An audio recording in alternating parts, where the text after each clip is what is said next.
నమస్తే. మనం July month కన్య రాశి గురించి మనం తెలుసుకుందాము. ఈ కన్య రాశి వారికి జులై మంత్‌లో గనుక చూసుకుంటే ఒక సాధారణంగా ఉండే మాసం అని మనం చెప్పుకోవాలి. సాధారణ కంటే కొంచెం బెటర్‌గా ఉండే మాసం అని మనం చెప్పుకోవాలి. పెద్దగా చెప్పుకునే విధంగా పెద్ద వీళ్ళకి ప్రతికూల పరిస్థితులు గానీ, నెగెటివ్ ఫ్యాక్టర్స్ ఏమీ లేవు. అలాగే పాజిటివ్‌గా చాలా ఉన్నాయి. కాకపోతే కొంతమందికి ఇవి అనుభవంలోకి రావచ్చు, అనుభవంలోకి రాకపోవచ్చు. బట్ మనం చెప్పుకుంటే ఒక నార్మల్‌గా, సాదాగా, పీస్‌ఫుల్‌గా ఉండే మంత్ మనకి ఈ కన్య రాశి వాళ్ళకని మనం చెప్పుకోవచ్చు. ఇందులో ఈ కన్య రాశి వాళ్ళకి మనం చూసుకుంటే 3 ముఖ్యమైన పండగలు ఈ మనకి జులై మాసంలో ఉన్నాయి. అవి ఒకటి ఆషాఢ నవరాత్రులు, వారాహి నవరాత్రులు అంటారు. ఇవి మనకి జులై 4 వరకు ఉన్నాయి కాబట్టి ఎవరికైతే భార్యాభర్తల మధ్య గొడవలు అవుతూ ఉన్నాయో, లేదంటే శత్రువుల బాధ విపరీతంగా ఉందో, రియల్ ఎస్టేట్కి సంబంధించిన రంగాల్లో అనుకూలంగా లేదో, అంతేకాకుండా వీళ్ళకి వ్యవసాయ పరంగా సరైన వృద్ధి రావాలని కోరుకుంటున్నారు. వీళ్ళంతా కనుక వారాత్రి నవరాత్రులు చక్కగా జరుపుకోవాలి. దీనితో పాటు జులై 10వ తారీఖున గురు పూర్ణిమ వస్తుంది. ఇది చాలా చాలా ముఖ్యమైన పండుగ. ప్రస్తుతానికి గురు గ్రహం ఎవరికైతే అనుకూలంగా లేరో వాళ్ళు ఈ పండుగను చేసుకోవడం చాలా చాలా ఇంపార్టెంట్.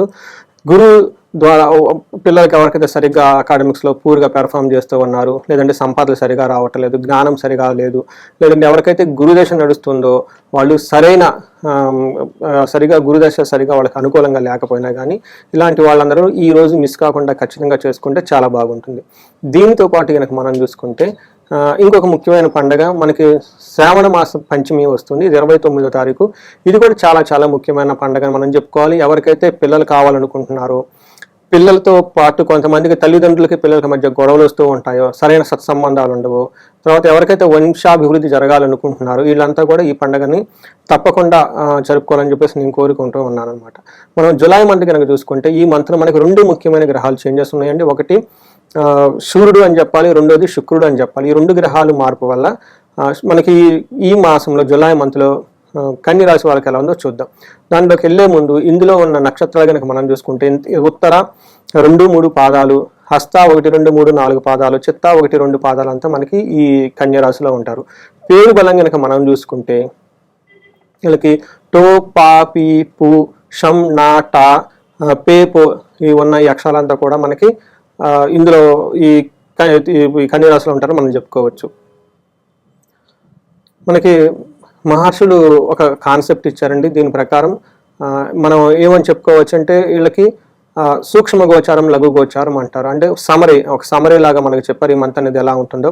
దీని ప్రకారం కనుక చూసుకుంటే వీళ్ళకి విత్త లాభం, ఫైనాన్షియల్గా గెయిన్ ఉంటుంది, తర్వాత పుష్టిగా ఉంటారు, తర్వాత స్త్రీ సుఖాప్తి, లేడీస్ ద్వారా కానీ పురుషుల ద్వారా కానీ లేదంటే ఫ్రెండ్స్ ద్వారా మంచి ఆదాయం వచ్చే అవకాశం ఎక్కువగా ఉంటుంది.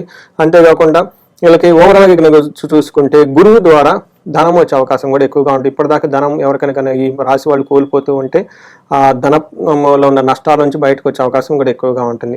ఒక రకంగా చూసుకుంటే వీళ్ళకి చాలా పాజిటివ్గా లేదంటే తటస్థంగా ఉండే మంతు అని మనం చెప్పుకోవచ్చు. మనం గ్రహం యొక్క స్థితిని బట్టి కనుక గమనించుకుంటే సూర్యుడు 11వ ఇంట్లో ఉండటం వల్ల సూర్యుడు తను ఉన్న పొజిషన్లో ఒక మంచి పొజిషన్ అని మనం చెప్పుకోవాలి. ఏ ప్రకారంగా అంటే వీళ్ళకి గవర్నమెంట్స్ నుంచి కానివ్వండి, బాస్ దగ్గర నుంచి కానివ్వండి, లేదంటే వాళ్ళపై అధికారుల దగ్గర నుంచి కానివ్వండి మంచి సపోర్ట్ వస్తుంది, సమాజంలో మంచి పలుకుబడి ఉంటుంది, అనుకున్న పనులన్నీ అనుకున్న విధంగా చక్కగా చేసుకుంటూ వెళ్ళిపోతూ ఉంటారు. అయితే 5వ ఇంట్లో దృష్టి ఉండటం వల్ల వీళ్ళకి పెద్ద పెద్ద పనులు చేయాలనుకున్నప్పుడు కన్ఫ్యూజన్స్ వచ్చే అవకాశం ఎక్కువగా ఉంటుంది. అంటే స్ట్రాటజీస్ అంటారు కదా, వ్యూహాత్మకంగా కనుక ఏదైనా పెద్ద పనులు చేయాలనుకుంటే అందులో కన్ఫ్యూజ్ అయ్యే అవకాశం ఎక్కువగా ఉంది. కొంతకాలం పాటు అట్లీస్ట్ వీళ్ళకి జులై 10 నుంచి 15 వరకు ఒక 10 days అలా పెద్ద పెద్ద పనులు ఏమైనా చేయటానికి ప్లాన్ కనుక అలాంటి కనుక ఏమైనా చేసుకోవాల్సి వస్తే అవన్నీ పోస్ట్పోన్ చేస్తే చాలా మంచిది. అంటే బ్రాడ్గా మనకి సూర్యుడు ఈ మంత్ అంతా ఈ రాశి వాళ్ళకి చాలా యోగ్యతను ఇస్తున్నాడని మనం చెప్పుకోవచ్చు. మహర్షులు దీనికి సంస్కృతంలో ఏమని చెప్తారంటే అర్ధాచ స్వకులాచార గృహే నిత్యోత్సవం శుభం నిత్యమాధుర్య భుక్తి చ లాభే చ ఏకాదశో రవి అని మనకు చెప్తూ ఉంటాం. అంటే లాభస్థానంలో కనుక ఉంటే వ్యయ స్థానంలో అర్థం ప్రకారంగా బాగుంటుంది. వాళ్ళ ఇంటికి సంబంధించిన మంచి మంచి పనులను చక్కగా చేస్తూ ఉంటారు. గృహంలో నిత్యము సంతోషము ఉత్సాహంగా ఉండే వాతావరణం ఉంటుంది. నిత్య మాధుర్య భుక్తిచ్చ అంటే టయానికి ఇళ్ళు మంచి మంచి స్వీట్ ఫుడ్ తింటాం, మంచి హెల్దీ ఫుడ్ తింటాం, చక్కగా హ్యాపీగా హెల్దీగా ఉండే అవకాశం ఎక్కువగా ఉంటుంది. ఈ ప్రకారంగా మన మహర్షులు సూర్యుడు 11వ ఇంట్లో ఉండటం వల్ల మంచి జరుగుతుంది అని చెప్తారు. రెండోది గ్రహం మనకి బాగా మంత్లీ వైజ్ గ్రహం చర్చించుకునే గ్రహం కుజుడు. వీళ్ళకి 12th హౌస్లో ఉండటం వల్ల కొంచెం నెగిటివ్ ప్రభావం ఎక్కువగా ఉంటుంది. కానీ కుజుడు కొంచెం మంచి కూడా చేస్తూ ఉంటారు. 12th హౌస్లో కుజుడు ఉండటం వల్ల మనకి ఏం చెప్తారంటే ప్రవాస వ్యాధి పీడాంచ బంధువైరం ధనక్షయం దేహాపీడాంచ సంచారం ద్వాదశకై కుజో అని చెప్తూ ఉంటారు. అంటే 12 ఇంట్లో కనుక కుజుడు ఉండటం వల్ల ఏమవుతుందంటే ప్రవాసం అంటే ఉన్న ప్లేస్ నుంచి దూర ప్రయాణాలకు వెళ్ళే అవకాశం ఎక్కువగా ఉంటుంది. ఫారిన్ వెళ్ళటం కానివ్వండి, ఫారిన్ కనెక్షన్స్ కానివ్వండి, లేదంటే దూర ప్రయాణాలు చేసే అవకాశం ఎక్కువగా ఉంటుంది. అంతేకాకుండా వ్యాధి పీడం, ఈ టైంలో కొంచెం హెల్త్ కాంప్లికేషన్స్ వచ్చే అవకాశం ఎక్కువగా ఉంటుంది.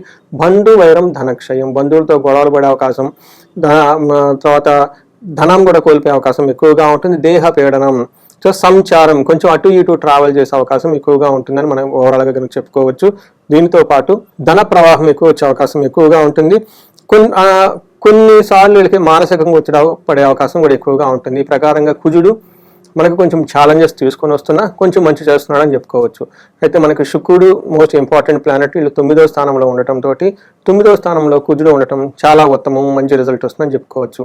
ఏ ప్రకారంగా కుజుడు మంచి రిజల్ట్ ఇస్తారంటే వస్త్రలాభం, మహారోగ్యం, గురు భక్తి స్యాత్, స్వధర్మకృత్, చిత్తశుద్ధి అభిష్టార్థ నవమస్తే భవేద్ భృగో అని మనకు చెప్తూ ఉంటారు. వస్త్రలాభం ఉంటుంది, మహా ఆరోగ్యంగా ఉంటారు, గురు భక్తి, పెద్దలతో గౌరవంగా మర్యాదగా ఉంటారు, ధర్మకృతి, మంచి మంచి ధర్మ కార్యాలు చేస్తూ చక్కగా ఉంటారు. ఇంట్యూషన్ అనేది చాలా ప్యూర్గా ఉంటుంది, అనుకున్న పనులను సాధించుకుంటూ ఉంటారు. ఈ టైంలో వీళ్ళకి భక్తి, ఆధ్యాత్మికంగా ఉండే అవకాశం, దూర ప్రయాణాలు చేసే అవకాశం, పుణ్యక్షేత్రాలు తిరిగే అవకాశం కూడా ఎక్కువగా ఉంటుంది. అంతేకాకుండా 3వ ఇంట్లో దృష్టి ఉండటంతో వీళ్ళకి లవ్, రొమాన్స్, ప్లేజర్స్ ఇట్లాంటి విషయాలు కూడా చాలా అనుకూలంగా ఉంటుంది. ఒక రకంగా శుక్రుడు, తర్వాత సూర్యుడు మంచి అనుకూలంగా ఉన్నారు, తర్వాత కుజుడు మిక్స్డ్ రిజల్ట్ ఇస్తున్నారు. కొన్ని విషయాల్లో బాగా, కొన్ని విషయాల్లో ఛాలెంజింగ్గా ఉంటున్నారు మనం చెప్పుకోవచ్చు. అయితే ఈ రాశిలో ఉన్న వాళ్ళకి నక్షత్ర ప్రకారంగా మనం చూసుకుంటే వీళ్ళకి ఉత్తర ఫాల్గుని, నెక్స్ట్ హస్త, చిత్త నక్షత్రాలు ఇందులో ఉన్నాయి. ఉత్తర ఫాల్గుని నక్షత్రం వాళ్ళకి కనుక చూసుకుంటే వీళ్ళకి పాజిటివ్గా కనుక చూసుకుంటే వీళ్ళకి లాభము, దేశాగమనము, సౌఖ్యము, వస్త్ర లాభం మనకి చూపిస్తుంది. అంటే మంచి బట్టలు చేసుకుంటారు, తర్వాత సౌఖ్యంగా ఉంటుంది, మంత్ అంతా లాభప్రదంగా ఉంటుంది. ఫారిన్ వెళ్ళాలి, దూర ప్రయాణం వెళ్ళాలి అనుకున్న వాళ్ళందరూ కూడా చాలా అనుకూలంగా ఉంటుంది. అయితే వీళ్ళకి ఛాలెంజెస్ కూడా ఉన్నాయండి. అవి బేసికల్గా వచ్చేటప్పటికి దేహపీడనము, మరణము అని చెప్తారు. దేహపీడనం అంటే శారీరకంగా కొంచెం పెయిన్స్ వచ్చే అవకాశం ఎక్కువగా ఉంటుంది. ఇక్కడ మరణం అని చూపిస్తుంది కాబట్టి ఇది మెయిన్ మీనింగ్ ఏంటంటే ఇక్కడ మనకి సినిమాలో చూపించిన మరణం కాదండి. ఇక్కడ మరణం అంటే మనం ఏదైనా కనుక ఒక పని కనుక చేస్తూ ఉంటే మధ్యలో ఆగిపోయే అవకాశం ఎక్కువగా ఉంటుంది, లేదంటే అంతటితో ఆ వర్క్ కానీ ఆ ప్లాన్ కానీ అంతటితో నిలిచిపోయి ఆగిపోయే అవకాశం ఉంది, ముందుకెళ్ళదు అని చెప్పుకోవాలన్నమాట. అదేవిధంగా హస్త నక్షత్రం వాళ్ళకి కనుక చూసుకుంటే వీళ్ళకి పాజిటివ్గా లాభప్రదంగా ఉంటుంది, ఫారిన్ వెళ్ళాలి అనుకున్న వాళ్ళకి అనుకూలంగా ఉంటుంది, సౌఖ్యంగా ఉంటారు, వస్త్రలాభం కూడా చూపిస్తుంది. ఒక రకంగా హస్త నక్షత్రం వాళ్ళకి ఒక్క హెల్త్ కాంప్లికేషన్స్ తప్ప మిగతా అన్ని విషయాల్లో చాలా చక్కగా అనుకూలంగా ఉందని మనం చెప్పుకోవచ్చు. చిత్తా నక్షత్రం వారికి కనుక చూసుకుంటే వీళ్ళకి క్షేమంగా ఉంటారు, తర్వాత విదేశాగమనం, ఫారిన్ వెళ్తారు, పరవాసం, ఫారిన్లో స్టే చేసే అవకాశం ఎక్కువగా ఉంటుంది, వస్త్రలాభం కూడా చూపిస్తుంది. వీళ్ళకి రెండు విషయాల్లో జాగ్రత్తగా ఉండాలి. రోగము, దేహపీడనము, హెల్త్ కాంప్లికేషన్స్ వచ్చే అవకాశం ఎక్కువగా ఉంటుంది.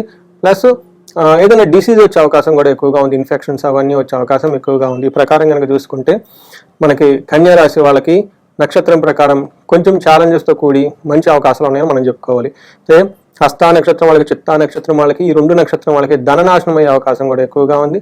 ధనం విషయంలో చాలా కేర్ఫుల్గా ఉండాలి. 1-2 సార్లు మనీకి సంబంధించిన మ్యాటర్స్లో వెరిఫై చేసుకోవటం, మనీ మనం పెట్టిన ప్లేసుల్లో జాగ్రత్తగా ఉందా లేదని చూసుకోవటం, బ్లైండ్గా ఎవరిని పడితే వాళ్ళని నమ్మకుండా ఉండి కొంచెం సరైన కేర్ తీసుకుంటే ఈ రాబోయే ధనానికి సంబంధించిన ప్రాబ్లమ్స్ కూడా మీరు అధిగమించవచ్చని మనం గమనించుకోవచ్చు. సో వీళ్ళకి రెమెడీస్ కనుక చూసుకుంటే సూర్యుని వల్ల దేహపీడనం మనం ఎక్కువగా చూపిస్తుంది. సూర్యుడికి ఆర్ఘ్యం ఇవ్వటము, లేదంటే గాయత్రి మంత్రం ఉపాసన చేయటం, విష్ణు సహస్రనామాలు చదవటము, విష్ణుకి సంబంధించిన గుడికి వెళ్ళటము, తర్వాత సూర్యుడికి సంబంధించిన సూర్య నమస్కారాలు కనుక చేసుకుంటూ ఉంటే చాలా బాగుంటుంది. సో మిగతా అన్ని విషయాలు చక్కగా ఉంది. ఇంకా వేరే ఎవరైనా కనుక ప్రాబ్లమ్స్ ఫేస్ చేస్తుంటే భార్య భర్తలు వీళ్ళు అన్యోన్య దాంపత్య పాశుపత అభిషేకం చేసుకోవటం, కొంతమందికి డైవర్స్ దాకా వెళ్ళి చాలా ఇబ్బంది పడుతున్నారు, అవి కేసులు ముందుకెళ్లకుండా అలాంటి వాళ్ళు చండీ పారాయణము, చండీ హోమం చేయించుకున్న చాలా బాగుంటుంది. కొంతమంది ఇంకా వేరే ప్రాబ్లమ్స్తో బంధించబడినట్లుండి ఇబ్బందులు పడుతూ ఉంటే వీళ్ళకి సుదర్శన హోమము, లేదంటే విష్ణుకి సంబంధించిన గుడులు కనుక విజిట్ చేస్తే చాలా తొందరగా రిలీఫ్ వచ్చే అవకాశం ఎక్కువగా ఉంటుంది. సో ఈ రాశి వాళ్ళంతా ఈ జూలై మంత్లో అందరికీ అష్టైశ్వర్యాలు కలగాలని చెప్పేసి, భోగభాగ్యాలు కలగాలని చెప్పేసి కోరుకుంటున్నాను. నమస్తే.